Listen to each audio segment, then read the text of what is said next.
आत्मबंधन सभी को। Know your self group में मैं मीनू गोयन का आप सभी का स्वागत करती हूँ। तो आज हमारा स्वाध्याय का दिन है। पत्ती सर की बुक कर्म सिद्धांत। तो हमने जाना कर्म सिद्धांत क्या होता है। हम जैसा सोचते हैं, जैसा बोलते हैं और जैसा हमारे अंदर विचार आते हैं, जैसे हम हाथ पैरों से कर्म करते हैं, यानी मन से, विचारों से, बातों से और अपने शरीर से जैसा भी हम करते हैं वो हमारे कर्म बनते हैं। और हमने कोई अगर काम किया है, इंटेंशन जैसा डाला है, वो हमारा वैसा ही कर्म बन जाता है। तो अभी तक तो हम जानते थे कर्म तीन तरह के होते हैं, और पत्ती सर ने इसमें हमें बहुत अलग अलग तरह से बताया है, अच्छे कर्म, बुरे कर्म, सत्य कर्म। और हम जानते थे अभी तक थ्री टाइप से कर्मा, कि हम जो हमने अपने जितने जन्मों में, जितने भी हमारे जन्म हो चुके हैं, यानी हमारे संचित कर्म, टोटल कर्मास, है ना। ऐसा नहीं कि सिर्फ इसी जन्म के या सिर्फ पिछले जन्म के, जितने भी हमारे जन्म हुए हैं उन सभी में जो भी हमने कर्मा किए हैं, अच्छे बुरे, है ना, उन सबको कहते हैं संचित कर्म। और प्रारब्ध कर्म यानी उन, जैसे आपके पास एक अकाउंट है, उसमें टोटल आपके मनी है और उसमें से आप कुछ पैसा अपना खर्च करने के लिए, चाहे आप जैसे एक दिन के लिए लेके चले, तो हमने यात्रा कर रहे हैं, तो हम ये अपना जीवन जी रहे हैं, ये एक यात्रा है। तो हम जो लेकर आए हैं, तो यानी जो हम उसमें से कुछ पैसा निकाल के लाए हैं खर्च करने के लिए, तो जो हम कर्मा लेके आए हैं इस जीवन में जीने के लिए, कहते हैं ना, अपने आसपास के लोगों को देखें।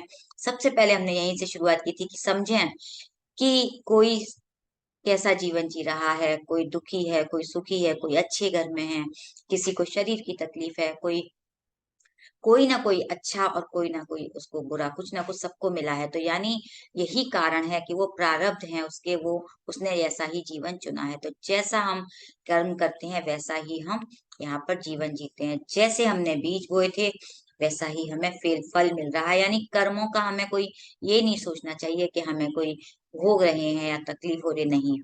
हमने जैसा जीवन, जैसे हमने कर्म किए थे वैसा ही हम चुन कर लाए हैं कि हम इस जीवन में उनको, कर्म को बैलेंस करेंगे। और हम बैलेंस करने के लिए तो आते हैं, लेकिन हम उससे ज्यादा बना के ले जाते हैं। तो हमको ध्यान रखना चाहिए कि कर्म को अपने बैलेंस करते जाना है। तो ये प्रारब्ध होते हैं, यानी हम जो प्रेजेंट में जीवन में जो जी रहे हैं, जो हमें मिल रहा है, जिसका फल हमें मिल रहा है। और हम अब जो कर्म कर रहे हैं प्रेजेंट लाइफ में जीते जीते, आगामी यानी जो कर्म हम अब करते हैं, जैसे विचार रखते हैं लोगों के लिए, अपनों के लिए, अपने आसपास के लोगों के लिए, जीव जंतुओं के लिए, तो वो हमारे कर्मा बन जाते हैं। तो कहते हैं उसका फल हमें कब मिलता है? फ्यूचर में। ये नहीं कह सकते कि हमको आज मिलेगा, कल मिलेगा, कभी भी मिल सकता है। वो हमारे जमा होते जाते हैं और फिर हम आगे के जन्मों में उनको संचित हमारे हो जाते हैं, फिर हम उनको वैसा ही करते हैं। तो कोशिश करनी है कम से कम हम अपने कर्मों को बैलेंस करते चलें, कम से कम कर्मा बने। ध्यान रखना है, अवेयर रहना है हमें। तो कोई हमें एकदम नॉर्मल हो गया, उसके लिए हमें बहुत सारी चीजें पता चलेंगी कि ये कैसे किया जाएगा। तो आपकी कोई भी मदद करता है या इसी जन्म में करे, तो आप समझ लीजिए कि आपको, आपने भी कभी उसकी मदद की होगी। तो ऐसे ही हम समझ सकते हैं कि हमने जरूर कुछ अच्छा किया। कहते नहीं, अरे हमने कुछ अच्छा किया हुआ तो हमें उसका फल अच्छा मिल रहा है। तो जैसा हम करते हैं उसका प्रभाव हमें वैसा ही दिखने लगता है। तो अब हम पुस्तक की तरफ चलते हैं, जो हमने जहां से अधूरा छोड़ा था, कि हमने अभी तक जाना कि जो उन्होंने कहा था दो तरह की आत्माएं होती हैं। और जैसे हमारी फ्री विल होती है, तो हम अपनी मर्जी से, जब हमने जन्म लिया है तो हम अपनी मर्जी से कुछ भी कर सकते हैं, परिवर्तन ला सकते हैं। और एक होती है इंटेलेक्चुअल सोल्स, वो विवेक होता है, उनके अंदर ज्ञान होता है, वो उच्च लोकों में रहती हैं। तो कहते हैं ऊर्ध्व लोगों के जो मास्टर्स हैं, सभी की सहायता करने के लिए अत्यंत उत्सुकता से प्रतीक्षा कर रहे हैं। वो हमारी, यानी हम अच्छा कर रहे हैं, हम जैसा भी कर्म कर रहे हैं वो हमें सिखाने के लिए हमारा वेट कर रहे हैं। कहते हैं मास्टर्स ने इस विनाश का कारण ना होते हुए भी विश्व विनाश को रोकने का प्रयत्न नहीं किया, क्योंकि उन्होंने तो कुछ खराब नहीं किया, हमारे जितने भी मास्टर्स हैं, लेकिन वो उसको रोकने की कोशिश करते हैं, क्योंकि तब उनमें फ्री विल क्षेत्र में स्थित प्रजा को प्रभावित करने की शक्ति नहीं थी। क्योंकि फ्री विल सिर्फ हमें मिलती है, हम जो धरतीवासी हैं, हमको फ्री विल मिली हुई है। उच्च लोकों में जो मास्टर्स हैं उनको नहीं मिली हुई है। तो हमको जो मिली हुई है, लेकिन अब जो कहते हैं कि उनको शक्ति नहीं थी, अभी वह अच्छी तरह से, अब उनको धीरे धीरे वो ज्ञान लेते जा रहे हैं और उन सभी के अंधविश्वास जो उनके स्वयं के द्वारा सृजन किए हुए हैं, यानी जो फ्री विल क्षेत्र में हम लोग रहते हैं और हम अंधविश्वासों में पड़ गए हैं। हम कई बार, पिछली बार भी हमने कहा था कि हमारे जो बिलीफ सिस्टम्स हैं उनको हमें छोड़ देना चाहिए, अंधविश्वास कम कर देना चाहिए। नहीं तो क्या होता है, हम इधर उधर भटकने लगते हैं, हमारे ज्ञान हमारा हम सत्य को नहीं पहचान पाते हैं। तो हमें अपने अंदर ज्ञान जगाना है, सत्य को जानना है। और इससे क्या होता है, तो जो विवेक क्षेत्र के मास्टर्स हैं, यानी जो इंटेलेक्चुअल जो हमारी स्पिरिट्स हैं, उनके हमारे मास्टर वो हमारी सहायता करते हैं, ज्यादा से ज्यादा सहायता करने की कोशिश करते हैं और भूलोक में तीव्र गति से अब वो यहाँ पर भी प्रचार कर रहे हैं। तो आत्मा की वृद्धि के लिए, यानी हमारी जो ग्रोथ करने के लिए, आत्मा के विकास के लिए स्वर्ग लोक का ज्ञान नरक के ज्ञान से भी अधिक खतरनाक ही नहीं नुकसानदायक है। यानी उन्होंने साफ साफ बताया था कि हम जो सोचते हैं ना, हम तो स्वर्ग में हैं, हम तो कुछ भी कर सकते हैं, हम तो जैसा चाहे वैसे करेंगे, ये जो ज्ञान हमारे अंदर आ जाता है वो ज्यादा खतरनाक होता है। क्योंकि हम अपने आप को हमारे अंदर एक प्राउड आ जाता है, गर्व आ जाता है, और इसके कारण हम अपनी जो हमारी ग्रोथ होती है वो रुक जाती है।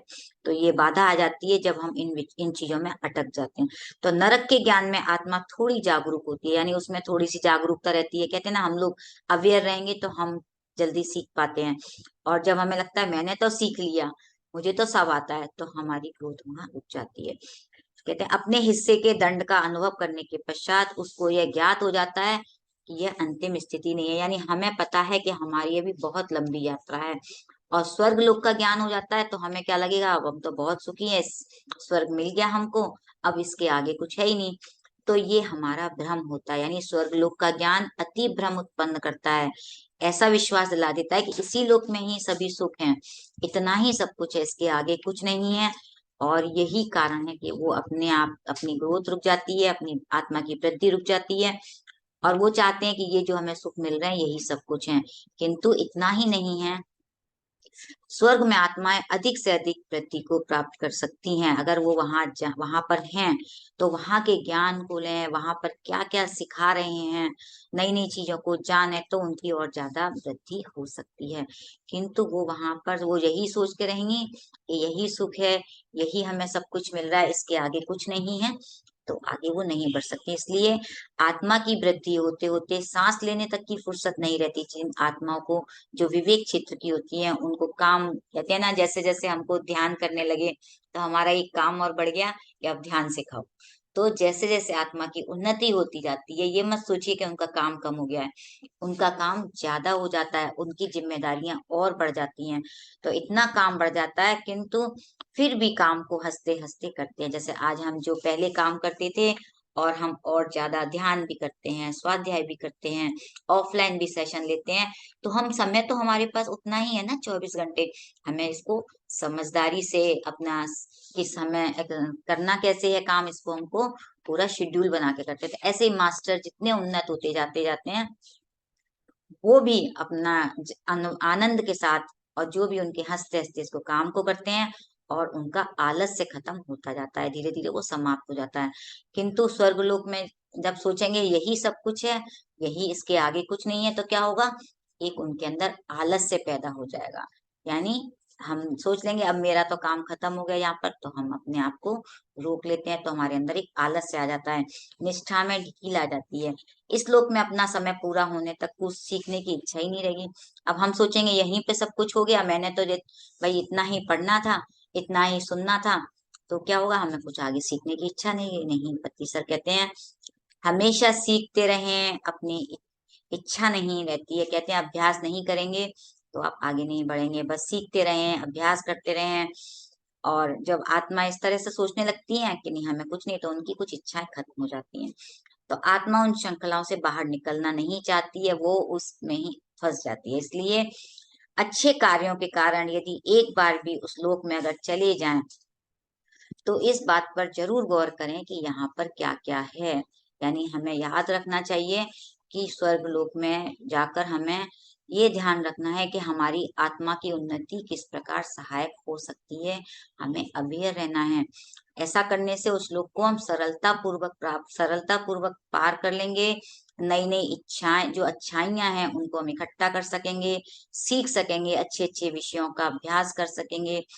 और एक बार और विशेष रूप से वो कहते हैं कि ये एक अद्भुत लोक है, सुख शांति प्रेम वात्सल्यता से भरपूर है, किंतु ये आपका गम्य स्थान नहीं है। यानी ये यहीं तक नहीं रुक जाना है, ये आखिरी स्टॉप नहीं है, बहुत कुछ है इसके आगे। तो उस लोक में आपके निर्धारित समय से अधिक रहने की इच्छा होगी। जहां सुख मिलेगा तो वहां हम ज्यादा रहना भी चाहेंगे कि चलो हम तो यहीं रहेंगे और हम आगे नहीं जाना है कहीं, यहीं पर सब कुछ है, यही सब कुछ है। तो आप सुखों को छोड़कर आना नहीं चाहेंगे। इच्छाओं की पूर्ति करना, सुखों का अनुभव करना अच्छा तो है, लेकिन बुरा भी है, क्योंकि ये आपको ऐसा लगेगा कि आपका यही सब कुछ है। उनकी वजह से आपकी आत्माओं पर प्रभाव पड़ेगा। जीवन चक्र में बंधनों को बनाकर फिर से आप निम्न जो कर्म करेंगे वहां पर उनके कारण बन सकते हैं। तो इस तरह से कहते हैं कि जो आत्माएं सुखों में डूबकर उसी लोक में रहने की चाह रखती हैं, वह फिर से पृथ्वी लोक में थोड़े ज्ञान के साथ आने पर स्वर्ग के बारे में दोबारा से ज्ञान लेना प्रारंभ कर देती हैं और स्वर्ग के प्रति अत्यंत विश्वास रखकर समझती हैं कि अंतिम सत्य यही है। तो हमें समझना है इस चीज को। और अगला टॉपिक है द न्यू एज रिलीजन, यानी नव्य युग का धर्म मत। तो इसका है ये कहते हैं नव युग से संबंधित मास्टर्स अत्यंत ज्ञानवान है, यानी वहां के जो मास्टर्स हैं उनमें बहुत ज्ञान है। उनके द्वारा बोले गए एक एक वाक्य में, यानी उनके अंदर जो नॉलेज है, एक एक वाक्य में बहुत सच्चाई है, बहुत ज्ञान है। तो कहते हैं उनमें संपूर्ण वास्तविकता से भरपूर वाक्य है, यानी वो अपनी जो उन्होंने अपना खुद का जो बनाया है जीवन, we create our own reality, तो ये उन्होंने साबित कर दिया। एक व्यक्ति कुछ अच्छाई को पाने के लिए अथवा जानने के लिए जब तक नहीं चाहेगा, कुछ नहीं कर सकता। यानी आज अगर हमको कुछ करना है तो हमको खुद ही करना पड़ेगा, कोई और उसको नहीं करेगा। जब तक हम उसको नहीं करेंगे, किसी भी तरह से हम नहीं मानेंगे। नहीं तो इसलिए हम बार बार बताते हैं कि किसी व्यक्ति का मार्गदर्शन करके, उसके संदेह को दूर करके उसे स्वयं अपने प्रयास से मार्ग बताने को आप कहें। यानी अगर किसी को कुछ ऐसा कुछ है तो आप उसको सिर्फ गाइड करें, आप उसका कुछ नहीं कर सकते, उसको स्वयं ही करना होगा, उसको बस आप मार्ग बता सकते हैं। तो हमारी सारी शक्ति का प्रयोग करके भी उसकी स्वयं की इच्छा के विरुद्ध जाकर हम उसे अज्ञान से बाहर नहीं ला सकते। अज्ञान से बाहर उसको स्वयं आना होगा। जब तक कर्म चक्र के बारे में उसको ज्ञान नहीं होगा, यानी हमें कर्म चक्र को समझना है। कर्म चक्र को समझने से ही हम इससे बाहर आ सकेंगे, और वो वरना बाहर नहीं आ सकेगा। कोई रास्ता नहीं है, कोई गुंजाइश ही नहीं है। इसलिए किसी को भी अपने आध्यात्मिक मार्ग में जाने गए विषयों को समझना है, क्या क्या हो रहा है, अत्यंत जागरूकता से। यानी उसका विवरण किसने किया है। अगर आपको कोई चीज जानकारी हुई है, कुछ पता चल रहा है, ज्ञान मिल रहा है, तो आप समझें किसने दिया, किसका अनुभव है, किस पुस्तक में इस विषय के बारे में लिखा है। हमें इन सबको भी बताना आवश्यक है, यानी हमें हर चीज को जानना है। तो इससे क्या होगा, ऐसा जानने से हमें ये समझ में आएगा कि हम उन लोगों को गलत नहीं बताएंगे। जो हम खुद सही पढ़ेंगे तो हम दूसरों को भी सही ज्ञान देंगे और दूसरों को गलत चीजों से भी दूर रखेंगे।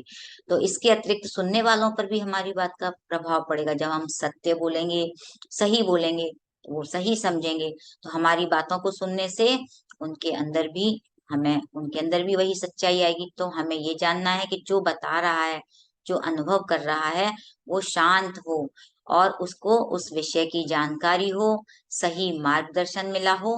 नहीं तो क्या होगा, हमें शंकाएं आएंगी, कोई भी संशयात्मक मार्ग नहीं मिलेगा। नहीं तो रास्ते में कुछ भी नहीं मिलेगा, आराम से हम अपना पूरा कर लेंगे। तो इस तरह से वो कहते हैं कि हम क्या कर पाएंगे, सत्य कर्म के बंधन से दूर रह सकते हैं। और अवास्तविकता का हमें प्रचार करना है, यानी हमें वास्तविकता का प्रचार, यानी सच क्या है, सच्चाई बतानी है।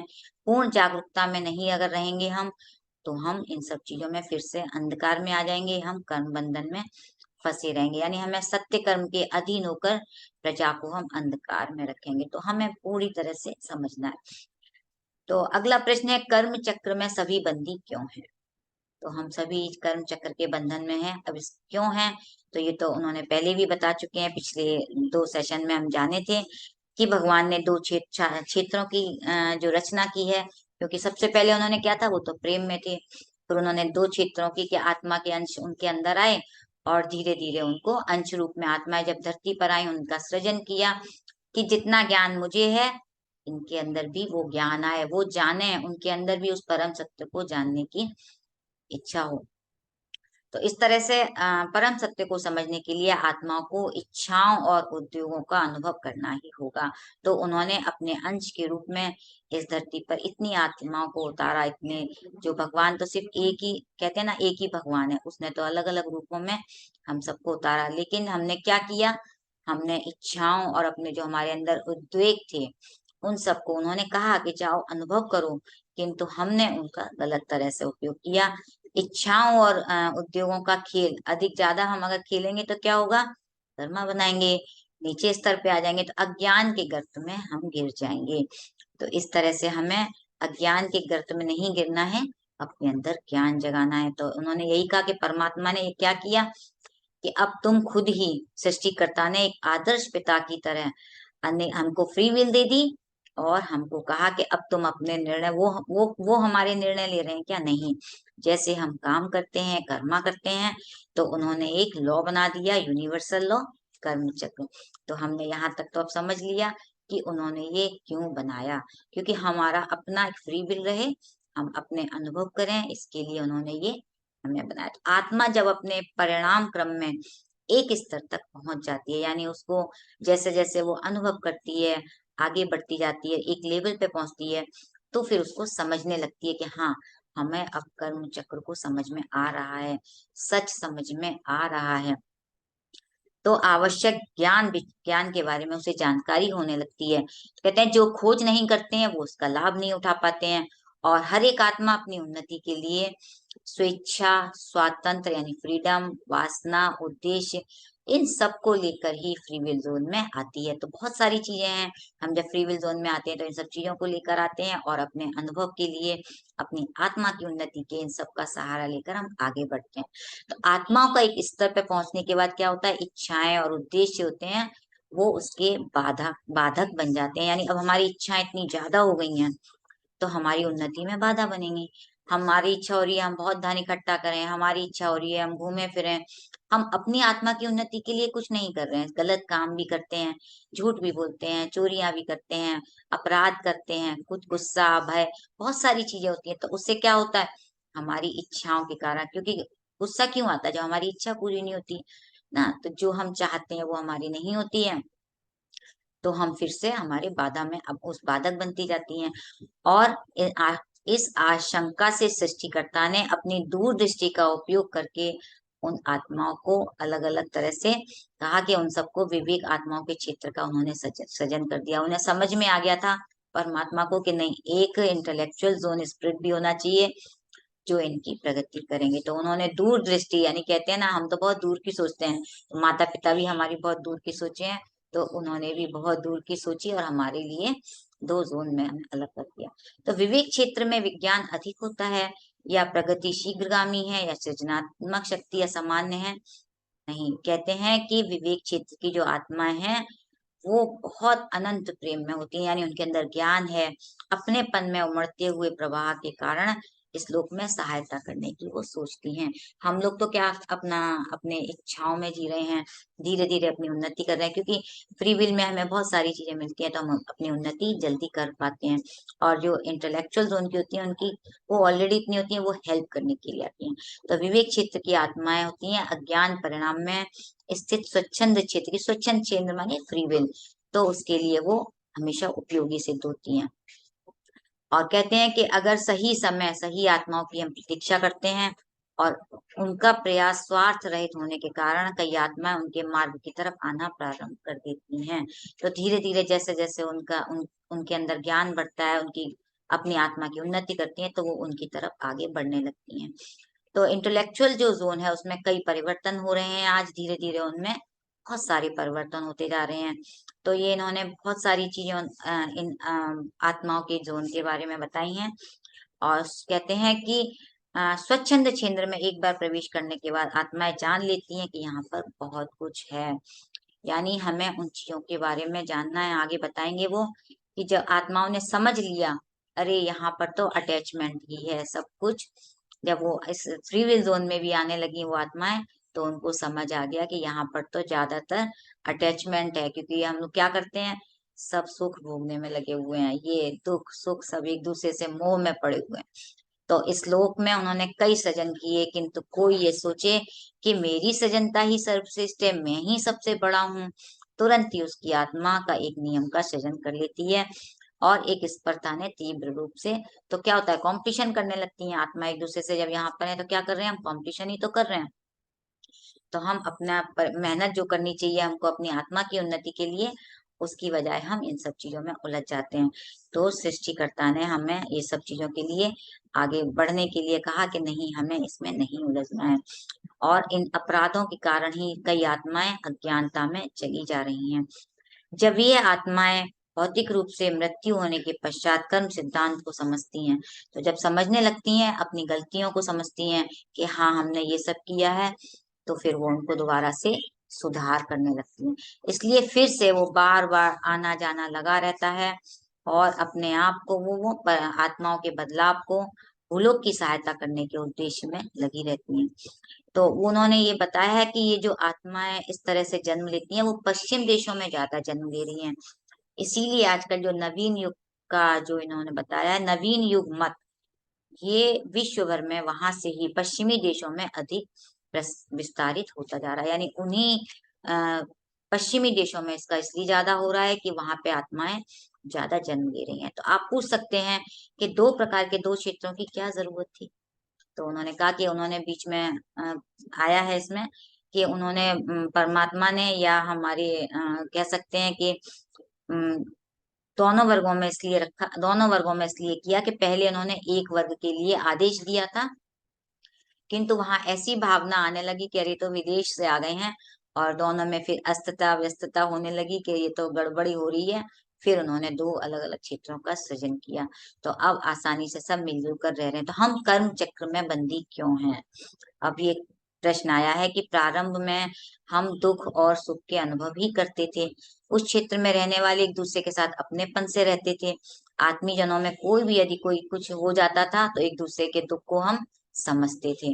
तो इस तरह से वो कहते हैं कि हम सांत्वना देकर उनको उनकी परिस्थिति में उनको नॉर्मल कर देते। तो पृथ्वी लोक का सौंदर्य एवं संसाधन समृद्ध होने के कारण धीरे धीरे इस प्रकार लोक की विशेषता बढ़ी, जिससे अधिक से अधिक जीव आकर्षित हुए। यानी धरती पर जैसे जैसे, कहते हैं ना धरती बहुत सुंदर है, यहाँ पर देखकर भी लोग अरे ये तो बहुत सुंदर है, अलग अलग जगह जाके जब आत्माएं आने लगी तो उनको समझ में आ गया कि अरे ये धरती तो बहुत आकर्षित करती है उनको। तो पृथ्वी लोक में उन्होंने जन्म लेना, आत्माओं ने ज्यादा से ज्यादा जन्म लेना शुरू कर दिया। ये बहुत सही लाइन है कि वहां पर फिर जनसंख्या बढ़ने लगी। भूलोक की सुंदरता एवं संसाधनों को आपस में बांटकर मिलजुल कर जीने के बदले, अब मिलजुल कर रहना चाहिए, जब जहाँ पे बढ़ रहे हैं, संख्या बढ़ रही है, तो मिलजुल कर रहने की बजाय उनको अपनी निजी संपत्ति का बनाने का मन हुआ। और फिर जैसे जैसे भावना निजी संपत्ति बनाई तो उनकी भूख बढ़ने लगी, उनके अंदर लालसा जैसे जैसे पैदा हो गई, तो ईर्ष्या द्वेष क्रोध भय स्वार्थ क्रूरता सब कुछ उनके अंदर, इच्छाएं, ये सब चीजें जागने लगी। और जहां जैसे जैसे ये चीजें जाग जाती हैं, वहां पर क्या होगा, सब आत्म प्रगति के कट्टर शत्रु बन जाते हैं। तो भय को कोई भी कहीं भी सही रूप से नहीं समझ सकते हैं। मानव की दिनचर्या इस भय से जुड़ जाती है। यानी हम जो भी है जीवन में, आप देखेंगे किसी न किसी कारण से डर रहता है हमारे अंदर। सबसे बड़ा डर तो हमारा मृत्यु का है, पैसे का है, शरीर का है, अपनों के खोने का है, अपने शरीर का है ना, हर चीज का हमारे अंदर डर बना ही रहता है। तो अगर किसी के पास बहुत सारा धन है तो वो क्यों कमाता है, क्या उसको जरूरत है इतने धन की, कि हमारे पास आगे चलकर वो धन नहीं रहेगा तो हम कैसे जीवन जिएंगे। इस प्रकार भविष्य में अपनी संपत्ति खोने का भय भी रहता है। तो वर्तमान को भूल जाता है। आज हमें जो जीवन जीना है अच्छी तरह से, शांति जो जीवन मिलनी चाहिए, वो हम क्या करते हैं, सिर्फ पैसा कमाने में दिन रात कोलू के बैल की तरह लगे रहते हैं और धन जमा कर सकते हैं। तो एक प्रेम की बहुत सुंदर व्याख्या है, प्रेम करके युवक युवती विवाह करते हैं। वैवाहिक जीवन के आरंभ में प्रेम में तो वो बहुत करीब आ जाते हैं, धीरे धीरे वो प्रेम कम होने लगता है, लड़ाई झगड़े होने लगते हैं। इस पति पत्नी के बीच में जो प्रेम था वो धीरे धीरे कम होने लगता है। पति जीवन भर इसी तरह प्रेम से मेरा साथ निभाएगा कि नहीं, बच्चों को जिंदगी भर संभालेगा कि नहीं, कालांतर में अपनी सुंदरता व आकर्षण खो देने पर भी क्या प्रेम का मूल्य रखेगा, क्या मेरे को उतना ही प्रेम करेगा। इस तरह के भय औरत के अंदर बने रहते हैं। और इस तरह से क्या करते हैं, पति को अपने अधीन रखने के उद्देश्य से वो क्या करती है, बार बार उसको पूछताछ करती रहती है। और पत्नी इस बात को भूल जाती है कि आज्ञाओं से पति का प्रेम नहीं पा सकती, यानी इस तरह से वो किसी का भी प्रेम नहीं पाया जा सकता। और पति उसके भयों को दूर ना करके उल्टा अपने पुरुष अहंकार दिखाने के कारण दोनों में झगड़ा होने लगता है और कर्म बंधन में बंध जाते हैं। तो एक ही प्रकार से क्या कह सकते हैं कि हम सीखने के लिए जो जोड़ा आता है, जो हस्बैंड वाइफ में, वो हमने ऐसा पति क्यों चुना है, ऐसी पत्नी क्यों चुनी है, ये इसको समझना है। क्योंकि दोनों को ही कोई ना कोई, दोनों एक दूसरे से आपस में लेसन लेना है, कुछ सीखना है। तभी हमने आपस में पास पास एक जीवन चुना है कि तुम हमसे कुछ सीखोगे, हम तुमसे कुछ सीखेंगे। हम सोल प्लान करके आए, लेकिन हम यहाँ गलती कर बैठते हैं, लड़ाई झगड़े करने लगते हैं। और हम उन परिस्थितियां जो हमारे सामने आती हैं उनसे हमें सीखना होता है, किंतु एक दूसरे से अच्छी तरह हम नहीं समझ पाते हैं और हम कर्म चक्र में पड़ जाते हैं। तो हमें यही समझना है उन अनुभवों से, जो हमारे जीवन में लेसन्स आ रहे हैं, जो सिचुएशंस आ रही हैं, जो हमारा पति है या आपस पत्नी है, वो एक दूसरे को हमने क्यों चुना है, तो हमें उसके साथ रहकर क्या सीखना है। तो आपको जानना है, हर घटना आपको कोई ना कोई पाठ सिखाने आती है। तो परिस्थितियों के प्रभाव के कारण जो घटनाएं हमारे सामने आती हैं, उनको हमें जानना है, हमें इस किस तरह से उनसे निकलना है। कोई जजमेंट नहीं करना है, सत्य का जो हमें सही समझना है कि सही क्या है। तो अपने आप ही वो सिचुएशन हमें समझ पाते हैं, हम अधिक से अधिक हमारे सीख मिल सकती है और कर्म बंध भी हमारे मिट जाते हैं। आपको अपने जीवन में हर एक स्वभाव का विश्लेषण करने की आवश्यकता ही नहीं है। किसी के लिए आपको ज्यादा जजमेंट नहीं करना है, किसी को ज्यादा ज्ञान देने की जरूरत नहीं है। स्वार्थ, भय, ईर्ष्या, लालसा, इसका मुख्य कारण आपकी इच्छाएं हैं। जो भी कुछ है आपके अंदर, सब आपकी अपनी इच्छाओं के कारण है। तो इच्छाओं पर नियंत्रण रखें, सब कुछ अपने आप सही हो जाएगा। इच्छाएं ही शत्रु हैं और आपको सत्य कर्म में बंदी बना रही हैं। तो एक और इन्होंने कहा है कि जो पति पत्नी अपने बच्चों के लिए भी कहते हैं कि ये बच्चे हमारे हैं, ये जैसे हम चाहें वैसे करें, हमारी बात माने, उन्हें ही स्वतंत्र जीवन जीने का हक है। बच्चों को भी जीवन जीने का हक है। हमको ऐसा नहीं सोचना चाहिए कि बच्चे हमारी बात माने, हमने जैसे कहा वैसे करें, है ना। क्योंकि हम हमेशा उनसे अपनी इच्छाओं की चाह रखते हैं कि मैं जैसा कहूँ, बच्चे हमारी हर चीज की हमारी पूर्ति करते रहे। नहीं, उनका अपना जीवन है, उनकी भी फ्री विल है, उन्होंने हमको माता पिता चुना है, तो वो भी अपना जीवन जीने का हक रखते हैं। तो ज्ञान के कारण मालिक होने का भाव, हम उसको जो प्रेम समझते हैं, वो प्रेम क्या होता है, मोह बन जाता है। हम उनको अपने मालिक, हम उनके मालिक बन बैठते हैं, तो हमारी ये अज्ञानता है। इस प्रकार के भावोद्वेगपूर्ण प्रेम के कारण अधिकतर लोग इन संदर्भों में कई अवांछनीय चर्चाएं करते हुए कर्म के अधीन हो जाते हैं। यानी फिर क्या होता है, हम उनके संग जिस तरह से व्यवहार करते हैं, फिर हमारे कर्मा बनने लगते हैं। तो हमें सोचना है, हमें अपने अंदर ज्ञान जगाना है। वो मैं तुम्हें बहुत प्रेम करता हूँ, ऐसा कहते हुए पत्नी की आवश्यकताओं की पूर्ति करने के लिए पति क्या क्या किस किस तरह से पैसे कमा कर लाता है, अधिक कमाने के चक्कर में कई बार गलत काम भी करने लगता है ना। तो ये जोश या आवेशपूर्ण मोह के कारण अपने कार्यों को वो कैसे भी करके लाता है। यानी क्या होता है, फिर मोह के वश वो अपने काम धन उपार्जन करने लगता है। तो उस व्यक्ति को पवित्र प्रेम का अर्थ मालूम नहीं है। मतलब पवित्र प्रेम क्या है, पवित्र प्रेम कभी भी कोई चाह नहीं रखता। अगर पत्नी को सच्चा प्रेम देता है तो पत्नी कुछ भी नहीं मांगेगी, वो ये नहीं कहेगी मुझे ये ला के दो, मुझे वो ला के दो। और पति के साथ देती हुए केवल पवित्र प्रेम और अपनापन ही चाहेगी, हमेशा वो उसका साथ चाहेगी प्रेम के, ना कि इच्छाओं के साथ अपनी इच्छा पूर्ति के लिए। बच्चों को काल्पनिक प्यार दिखाकर अपने आप को धोखा मत दो। बहुत सुंदर है कि अपनी पत्नी और बच्चों पर काल्पनिक प्यार दिखाकर अपने आप को धोखा मत दो। दिखाओ मत कि मैं तुम्हें बहुत प्यार करता हूँ, उन चीजों के दिखाकर उनको इस तरह से। ये पवित्र प्रेम का अर्थ ये नहीं। सच्चे प्रेम को आपने उसका रूप बदल दिया है, काल्पनिक बना दिया है। तो एक बात और भी है, माता पिता इस बात की जिद पकड़ कर रखते हैं कि उनके बच्चे कितने ही बड़े हो जाएं उन्हीं की सलाह माने।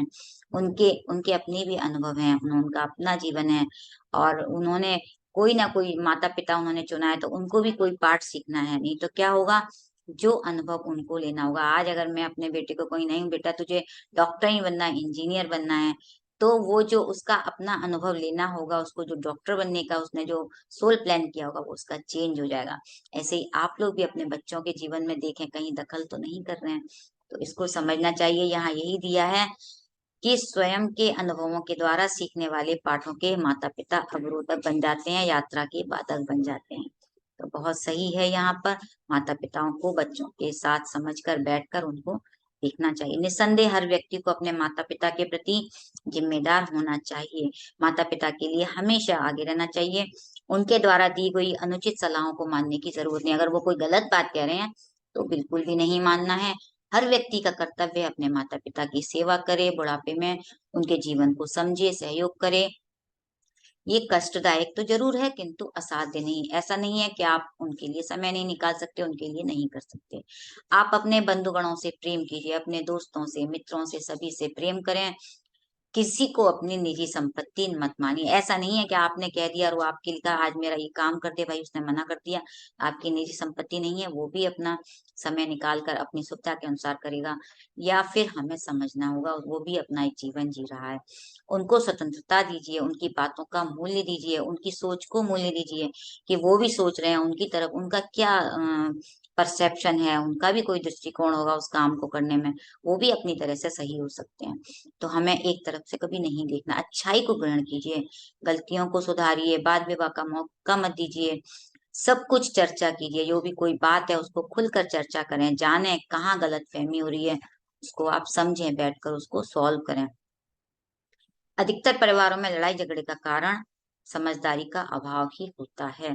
अपने आसपास में किसी के अज्ञान के कारण वास्तविकता को जानने की सही समझ जब नहीं होती है तो झगड़े होने लगते हैं। तो इसलिए हमें सही समझ रखनी है, झगड़ा नहीं करना। उनके लिए प्रेम रखें। अगर कोई झगड़ा हो रहा है, किसी से कोई बात हो गई है, तो प्रेम करें, तरस खाएं, उनको तरस दिखाएं। आपके स्तर तक वो नहीं पहुंचे, यानी देखिए, अगर हमारे अंदर ये चीज ज्ञान है तो हमेशा समझें कि उनको वो समझ नहीं है। आप इस चीज से पेशेंस रखें। यहाँ पे उन्होंने देखिए, एक पहले क्या आया, नॉन जजमेंट, और यहाँ अब आया है पेशेंस। तो हमने क्या जाना, कैसे हम समझेंगे, पेशेंस रखेंगे, उनको भी सिखाएं, उनकी आत्मा की भी उन्नति करें। और आप जैसे समझेंगे तो वो भी उस सबको समझने लगेंगे, तब वो अपनी गलतियों में सुधार कर सकेंगे। तो कभी भी हमें इस तरह से उनको गलत तरह से नहीं समझ। बहुत से लोग कहते हैं कि आजकल की भाग दौड़ में इतना पेशेंस नहीं है, हम कैसे करें, किसके पास है इतना समय। तो कहते हैं नहीं, हमें दूसरों को लगातार सुनाते रहने की आवश्यकता नहीं है। हमें उनके लिए इस तरह से नहीं सोचना है। आपके ज्ञान के दायरे में, आपके अनुभव से उनका इस विषय को ज्ञात करा दीजिए, उनको बताइए। और अगर आप नहीं बता सकते तो उनको किसी तरह से कोशिश कीजिए, प्रयत्न कीजिए, तो जरूर ही उनके अंदर आश्चर्यजनक बदलाव आ जाएगा। वास्तव में बहुत सारे लोग जरूरत से ज्यादा समय को व्यर्थ कर रहे हैं। क्या कर रहे हैं, समय खराब कर रहे हैं। समय बहुत कीमती है। अपने उद्देश्य की कमी, अपना जो उद्देश्य है उसको समझें, वो कमी है हमारे अंदर आज भी। हम बेकार में, इधर उधर में, बातों में व्यर्थ समय गवा देते हैं, अनावश्यक कर उसको बातों में खर्च कर देते हैं। और अच्छा है, प्रेम से रहना है। हमें कैसे रहना चाहिए, प्रेम से। तो ये बातें हमें इसलिए बताई जा रही हैं कि हम जब अपने जीवन में जैसे ही परिवर्तन लाएंगे तो हमारे कर्माज में भी परिवर्तन आ जाएगा, एक दूसरे को हम समझ सकेंगे।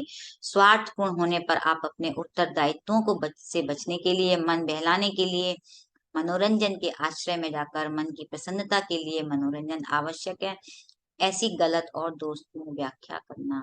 तो वो हर तरह से बता रहे हैं कि आप अपने जीवन में अपने उत्तरदायित्व को समझें और मन की प्रसन्नता के लिए जो भी जरूरी है सही करें। तो अधिकतर लोग इधर उधर अपना समय खराब करते हैं, जितना जरूरत है उतना ही वो करें। अधिकतर लोग समस्याओं के परिष्कार की इच्छा न कर खींचतानी करते रहते हैं। यानी कोई अगर प्रॉब्लम आ गई तो उसको ठीक नहीं करेंगे, बस उसकी खींचतानी करने लगते हैं। समस्याओं में थोड़ा बहुत सुख का अनुभव पा रहे हैं, इसलिए ऐसे दृष्टिकोण में जाने, अपना दृष्टिकोण बदलें। कर्म बंधनों में फंसाने वाला एक विषय है नाम प्रतिष्ठा। यानी आज नाम प्रतिष्ठा, आज बहुत बहुत लोग, बहुत ज्यादा सा लोग इसमें उलझे हुए हैं कि मेरा नाम पहले ऊंचा हो, इस प्रकार का यश नित्य कर्म से अधिक सत्य कर्म से संबंधित है। यानी जो नित्य कर्म कर रहे हैं, पत्ती सर ने पहले भी बताया फर्स्ट चैप्टर में, नित्य कर्म और सत्य कर्म। तो कहते हैं नित्य कर्म से ज्यादा सत्य कर्म में उलझ जाते हैं लोग। अधिक परिणाम में अच्छे कर्म करने से आप सिर्फ समाज में ही एक उन्नत स्थान प्राप्त नहीं करते, बल्कि आप विश्व में प्राणी मात्र के सहायक सिद्ध हो सकते हैं। अच्छे कर्म करने से आप अच्छे प्राणी हैं, किंतु नाम प्रतिष्ठा में अगर आप आ गए तो साधारण सुखों से, तो ये बहुत ही खतरनाक है। क्योंकि जब हम इसका स्वाद चख लेते हैं, क्योंकि मेरा नाम ऊंचा होना चाहिए, मुझे कुर्सी चाहिए, मैं आगे रहूं, तो ये बहुत ही कष्टदायक है। दूसरों की सुख शांति के लिए आपको क्या करना है? समर्पण भाव रखना है अपने अंदर। तभी आपका नाम, यश और कीर्ति ऊपर रहेगा, आपके साथ रहेगी। किंतु आपने अगर कहा कि यश प्रतिष्ठा में मुझे आगे जाना है, उन्नत रहना है, तो आप क्या करेंगे? आप बुरे हो जाएंगे, क्रूर हो जाएंगे। आपके अंदर जो आपकी ग्रोथ होनी होगी वो आपकी बाधा बन जाएगी, और कर्म के चक्कर में पड़ जाएंगे, शिकार हो जाएंगे। तो सत्य के लिए, अच्छे के लिए अपने पद को त्यागना पड़े तो बिल्कुल बेझिझक हमें बिल्कुल छोड़ने के लिए तत्पर रहना चाहिए। तो हमें यहाँ पर इन चीजों के लिए पत्ती सर ने बहुत अच्छी तरह बता दिया कि हमें नाम के लिए नहीं आगे आना है, सिर्फ सेवा करनी है। जो कर सकते हैं हम जितना अपने आप करें, सिर्फ समर्पण भाव से। तो कहते हैं कि हमें व्यग्र नहीं होना है नाम यश के लिए, उतावला नहीं होना है। यदि एक बार आपने यश के बंधनों में पड़ गए तो आप हानिकारक कार्य करेंगे, दूसरों को अज्ञान में ले आएंगे और अपने अंतर कर्म चक्र में फंस जाएंगे। आपको सदा सत्य के साथ सत्य का पालन करते हुए जो भी है आपको उसी का आचरण करते रहना चाहिए। तो आज हमारा ये सच्चा मार्ग, कैसे हमें अपने सच्चे मार्ग को अपनाना है, ये कंप्लीट होता है। तो सच्चा मार्ग को अपनाने में हमने कितनी चीजें सीखी हैं कि हमें किसी के लिए भी कुछ गलत भावना नहीं रखनी है, नॉन जजमेंटल बनना है, पेशेंस रखना है, और हमें अपने नाम के लिए भी कभी आगे नहीं आना है। तो बहुत सारी चीजें हैं, छोटी छोटी चीजों को, लोगों से प्रेम, परिवार में प्रेम रखना है, अपने आपस में बंधुओं से, पति पत्नी के रिश्ते का बहुत सुंदर वर्णन किया है, बच्चों के लिए। तो हम इन चीजों को जब समझेंगे तो जीवन में खुद ब खुद हमारे प्रेम आ जाएगा, एक सच्चा मार्ग मिल जाएगा। तो मास्टर्स, किसी का कोई भी इससे रिलेटेड कोई प्रश्न हो या कुछ जानकारी और कोई कुछ शेयर करना चाहें तो आप अपना हैंड रेस करें, कुछ पूछना चाहें तो हैंड रेस करें। कैसा रहा आपका? आपके समझ में नहीं आया हो कुछ तो वो भी पूछ सकते हैं, क्योंकि हमारे बहुत सारे प्रश्न ऐसे होते हैं, हमें धीरे धीरे उनके उत्तर खुद ब खुद मिलने भी लगते हैं। तो हमें मार्ग अपनाना है, सच्चा मार्ग, अच्छे कर्म करने हैं, और किसी के लिए भावनाएं बुरी नहीं रखनी है। विचारों से ही हमारे कर्म बनते हैं। अब हमने इंटेंशन डाल दिया एक इसमें, मुझे ऐसे याद आ रहा है कि अगर कोई मुझसे कह रहा है कि नहीं तुमको ये गलत कहना है, और मैं नहीं करना चाहती हूँ और मेरे से जबरदस्ती कराया जा रहा है, लेकिन मन नहीं है मेरा, मैं उसके लिए अच्छा कर रही हूँ, तो मेरा इंटेंशन कैसा है? मेरा इंटेंशन तो अच्छा है, लेकिन मैं वहां पर मेरा कर्मा नहीं है, क्योंकि मैंने अच्छा इंटेंशन रखा उसके लिए मेरे अंदर भावना अच्छी थी। तो हमें हमेशा अच्छी भावना से कर्म करने चाहिए। तो गीता में भी हम यही सुनते हैं कि हम कर्म करें अकर्म में रहकर, यानी हमें ये देखना है कि ये काम मैं नहीं कर रहा हूँ, मेरे द्वारा किया जा रहा है। और जब हम अकर्म में कर्म करते हैं, यानी अब हम ध्यान करेंगे, तो यानी हम शांत होकर बैठ जाएंगे और अपनी श्वासों को देखेंगे, तो ये अकर्म में कर्म करना है, यानी बिल्कुल शांत होकर बैठ जाएंगे। तो अब हम ध्यान की यात्रा शुरू करेंगे मास्टर्स। 45 मिनट का, 1 घंटे का ध्यान लगा दें, तो 1 घंटे का हम सभी ध्यान करेंगे। आनापानसति ध्यान। सुखासन में बैठ जाएं, एकदम आरामदायक स्थिति में। दोनों हाथों की उंगलियों को फंसा लेंगे, पाँव को क्रॉस कर लेंगे। एक 3 बार गहरी लंबी सांस लेंगे, पूरी श्वास पेट तक।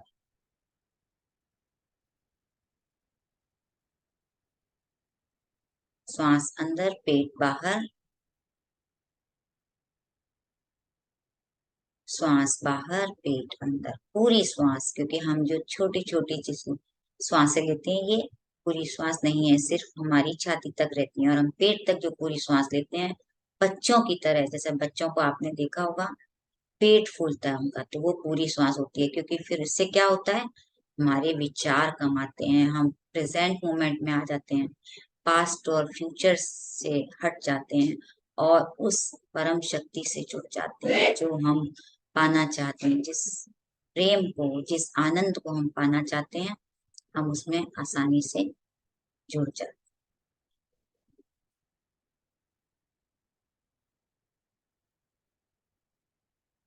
सरल सहज श्वासों के साथ जुड़ जाएंगे और स्वयं को अनुमति दें, मैं गहरे ध्यान में जाने के लिए तैयार हूँ।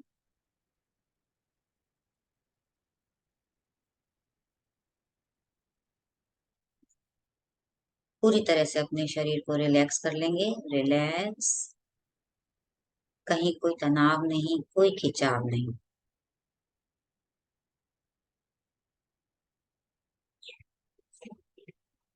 ऊपर से नीचे तक अपने शरीर का अवलोकन करें।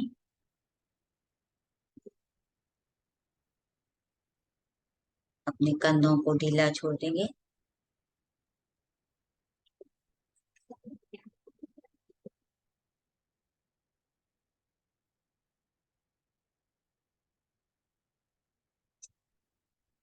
आती हुई सांसों के साथ सुकून, शांति, प्रेम सबको अंदर जाते हुए महसूस करें।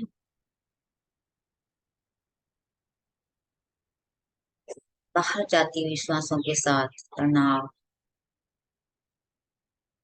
गुस्सा, भय, टेंशन बाहर जाते हुए देखें, महसूस करें, सब बाहर निकलते जा रहे हैं।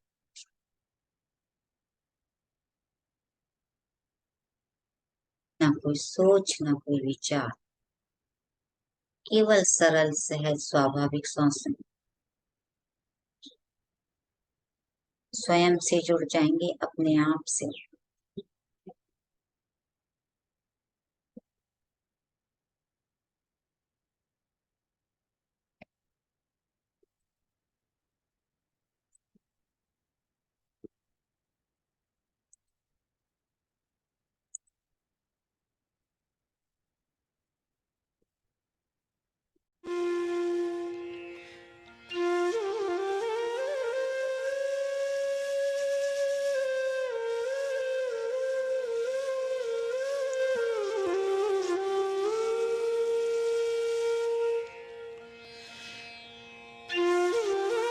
मधुर संगीत की धुन के साथ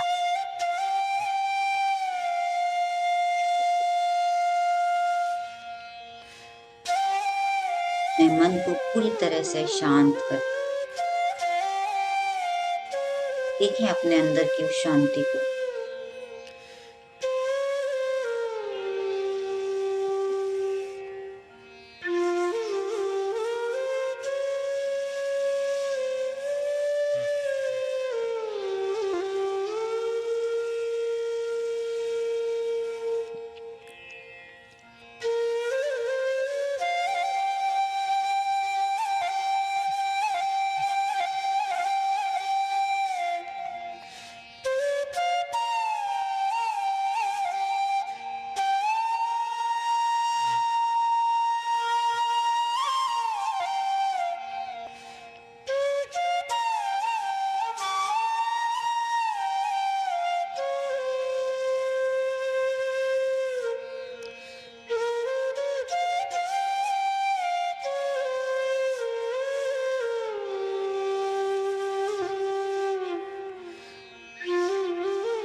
डिवाइन एनर्जी को अपने अंदर हर एक धीरे धीरे ऊपर से नीचे की ओर भ्रमण से अंदर आते हुए महसूस करें।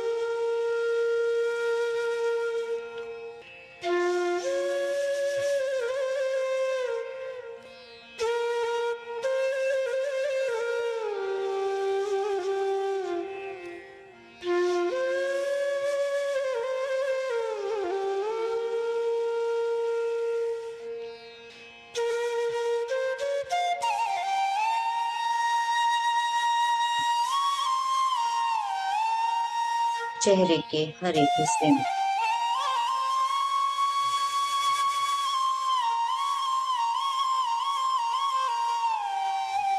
इस प्रकाश को महसूस करें।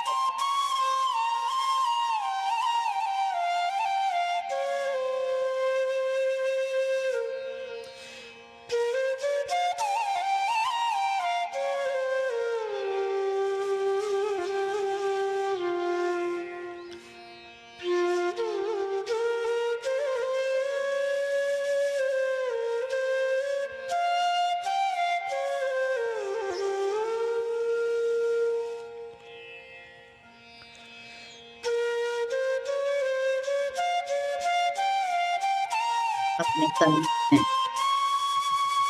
बाहों में, हाथ में,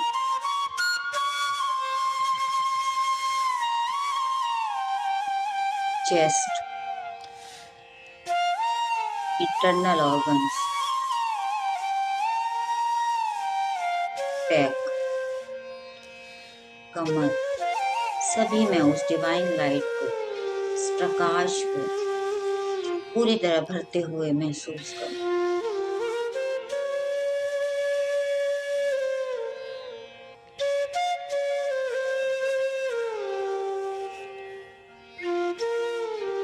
भर जाएं धीरे धीरे पूरे उस ऊर्जा से, हर एक कण कण में।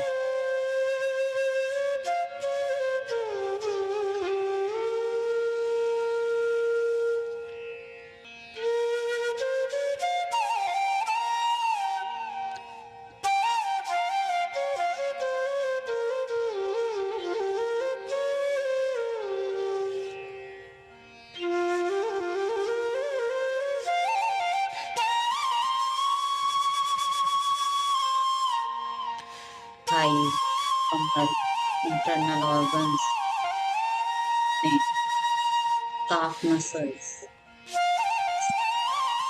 पूरा शरीर, पूरा शरीर आपका दवा।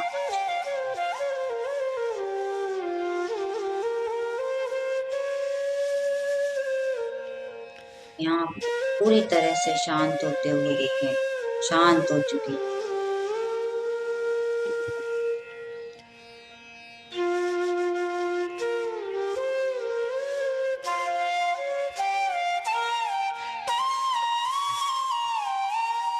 अपने आप को जानने के लिए, अपने आप के लिए, खुद के लिए हमने ये समय चुना है।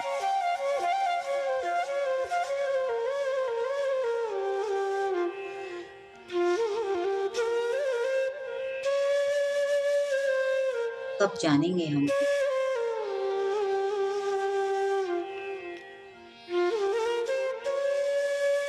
अपने उद्देश्य को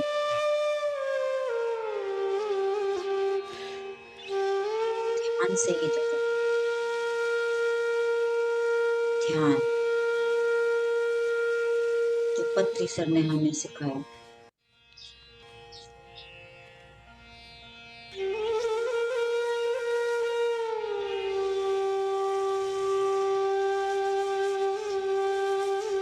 ध्यान से ज्ञान, ज्ञान से मुक्ति।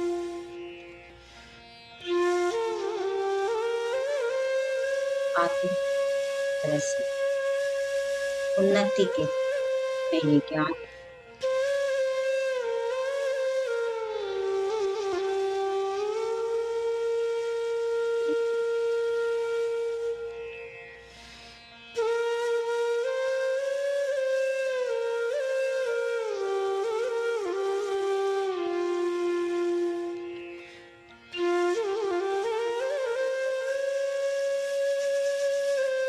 और गहरे उतरते चले, और गहरे उतरते, और गहरे मधुर संगीत के साथ। बहते चलें और बहते चलें।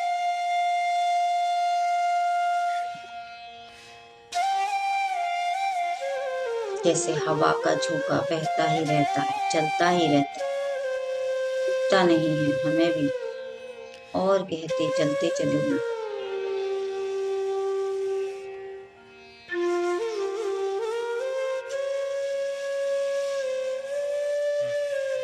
अपने अंदर पूरी तरह से डूब जाए।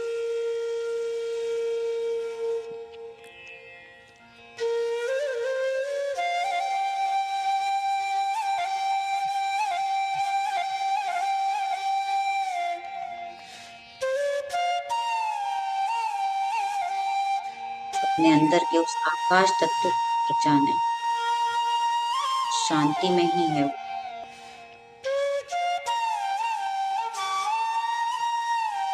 वही हमारा मूल स्वभाव, मूल तत्व।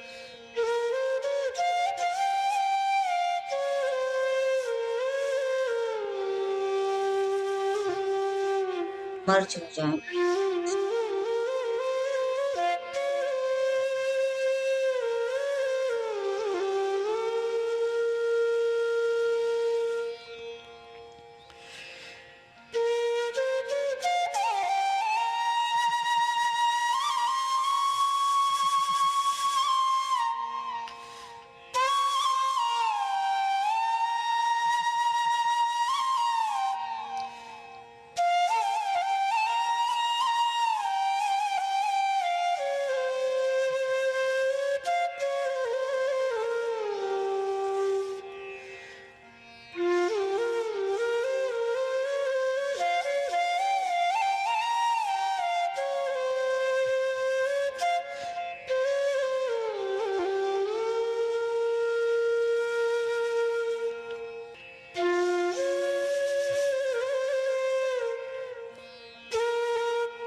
हम ध्यान से बाहर आने की तैयारी करेंगे।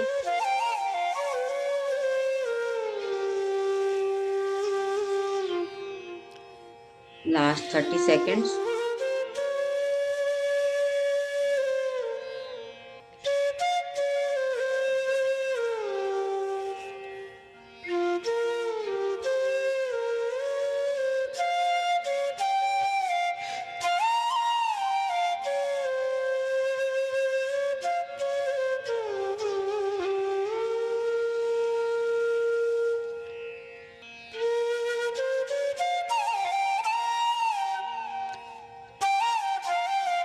अपने स्थान के प्रति सजग हो जाएं।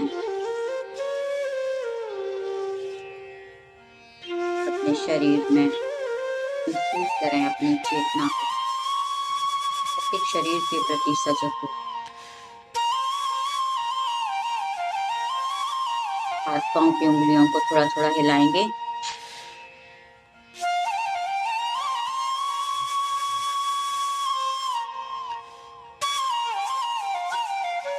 गहरी लंबी सांस लें।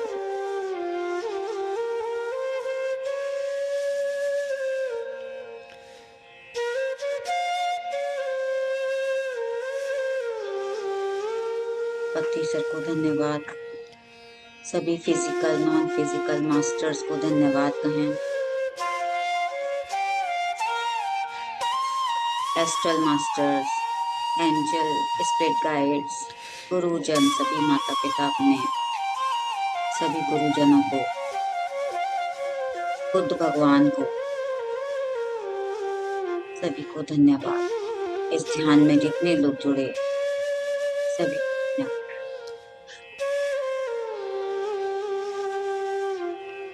ध्यान में जो हमें शांति का एहसास हुआ, शांति को धन्यवाद। उस आनंद को धन्यवाद। अपने दोनों हाथों की हथेलियों को अपने आंखों के ऊपर रखेंगे।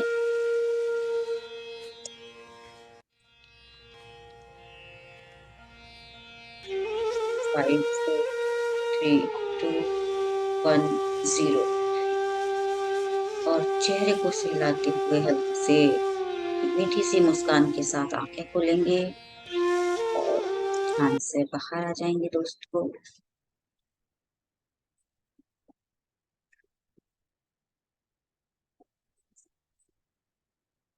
Thank you. आप सभी ने इतने पेशेंस के साथ स्वाध्याय ध्यान में साथ दिया।